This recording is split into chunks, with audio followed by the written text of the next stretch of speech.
پیارے دوستو، جب ایک شوہر اپنی بیوی کے ساتھ خلوص نیت سے ہم بستری کرتا ہے جس سے وہ اور اس کی بیوی دونوں کو خوشی ملتی ہے تو یہ ہم بستری اس کے لیے صدقہ اور ثواب کا باعث ہے۔ امام ابن قیم رحمۃ اللہ تعالی علیہ فرماتے ہیں، حضور اکرم صلی اللہ تعالی علیہ وسلم نے اس علاج یعنی ہم بستری کی خود تلقین فرمائی، اس کے استعمال کی ترغیب دی، اسے اجر و ثواب اور خیر کا باعث قرار دیا۔ اس میں شک نہیں کہ یہ عمل کامل لذت کا سبب، محبوب کے ساتھ نیکی اور احسان کا ذریعہ، اجر و ثواب کا باعث، خیر و خیرات کا وسیلہ، دل کی خوشی کا سامان،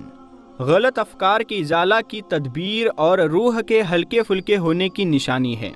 اس عمل سے روح کی کثافت اور سختی دھل جاتی ہے، جسم ہلکا اور مزاج معتدل یعنی نارمل ہو جاتا ہے، صحت بحال اور فاسد مواد کی صفائی ہو جاتی ہے۔ تو اس بنا پر ہم بستری چھوڑنا یا ترک کر دینا جائز نہیں، کیونکہ ہم بستری اس کا شرعی حق ہے، اور ترک ہم بستری اس کے لیے نقصان دہ ہے، کیونکہ عورت کی شہوت مرد کی شہوت سے زیادہ ہوتی ہے۔ حضرت ابو ہریرہ رضی اللہ تعالیٰ عنہ نبی کریم صلی اللہ تعالیٰ علیہ وسلم سے روایت کرتے ہیں کہ عورت کی شہوت مرد کی شہوت سے زیادہ ہوتی ہے، مگر اللہ تعالیٰ نے ان پر شرم و حیا غالب فرما دی ہے۔ یہ قدرتی شرم و حیا عورت کا زیور ہے اور اس کی خلقت و فطرت میں شامل ہے۔ اس حیا کی وجہ سے عورت آداب کی خوگر ہوتی ہے۔ اس کے الٹا شوہر اگر اپنی بیوی کو شرعی فعل کی دعوت دے، ہم بستری کے لیے بلائے اور وہ اسے انکار کرے تو بیوی گنہگار ہوگی۔ حضرت ابو ہریرہ رضی اللہ تعالیٰ عنہ بیان کرتے ہیں کہ نبی کریم صلی اللہ تعالیٰ علیہ وسلم نے مردوں کو مخاطب کرتے ہوئے پوچھا، کیا تم میں سے کوئی ایسا آدمی ہے جو اپنی بیوی سے ہم بستری یعنی جماع کرتا ہو تو دروازہ بند کر کے پردہ آگے کر لیتا ہو اور اللہ کے پردے سے اس فعل کو چھپاتا ہو؟ لوگوں نے جواب دیا، ہاں ایسے لوگ موجود ہیں۔ آپ صلی اللہ تعالیٰ علیہ وسلم نے پھر سے پوچھا کہ کیا کوئی ایسا آدمی بھی ہے جو اسے جا کر دوسروں کے سامنے بیان کرتا ہو؟ یہ سن کر صحابہ کرام رضوان اللہ تعالیٰ علیہ مجمعین خاموش ہو گئے، اور اس کے بعد آپ صلی اللہ تعالیٰ علیہ وسلم عورتوں کی طرف مخاطب ہوئے اور ان سے فرمایا، کیا تم میں سے کوئی ایسی عورت ہے جو اپنے خاوند سے خلوت کی باتیں دوسری عورتوں سے بیان کرتی ہو؟ عورتیں خاموش رہی، لیکن ایک نوجوان عورت اپنے ایک گھٹنے پر کھڑی ہو کر رسول کریم صلی اللہ تعالیٰ علیہ وسلم کی طرف جھانکتی ہے اور آپ صلی اللہ تعالیٰ علیہ وسلم کی باتیں سن کر کہتی ہے، یا رسول اللہ صلی اللہ تعالیٰ علیہ وسلم، خلوت کا ذکر مرد بھی کرتے ہیں اور عورتیں بھی کرتی ہے۔ فرمایا، جانتے ہو اس کی مثال کیا ہے؟ اس کی مثال یہ ہے کہ جیسے کوئی شیطان عورت کسی شیطان مرد کو سرے راہ مل گئی ہو اور اپنی حاجت اس کے ساتھ پوری کی ہو، اور اس درمیان لوگ ان کی طرف دیکھتے رہے ہو۔ اللہ پاک نے بچہ دان پیدا کیا، آلات مباشرت پیدا کیے،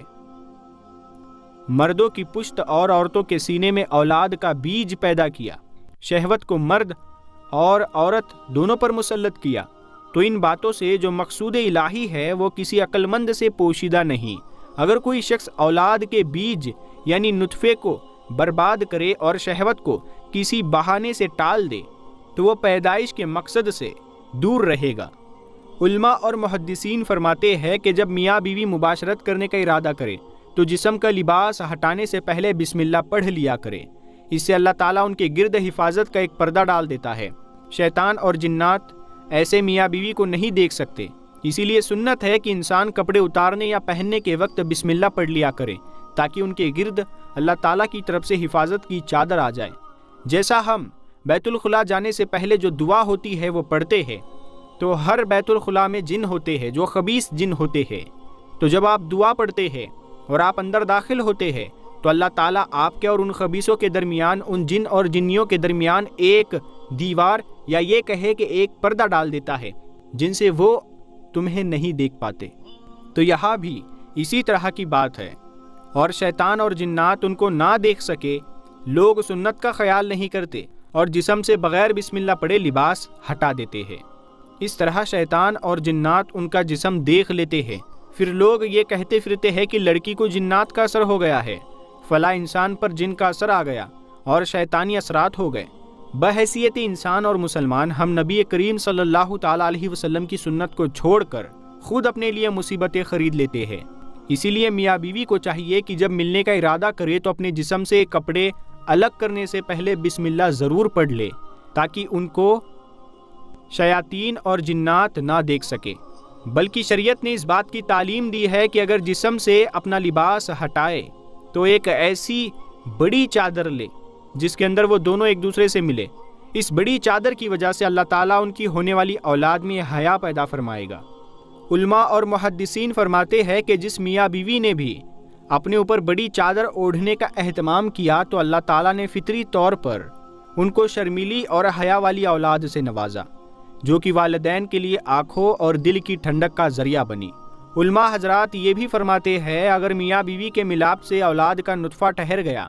مگر میاں بیوی کی اگلی نماز قضا ہو گئی تو ان کی اولاد فاسق رہے گی۔ لہٰذا یہ ایک ایسا معاملہ ہے جس میں مردوں اور عورتوں دونوں کی طرف سے عموماً کوتاہی ہو ہی جاتی ہے۔ میاں بیوی کی مقاربت کے بعد اگر اگلی نماز فجر کی ہے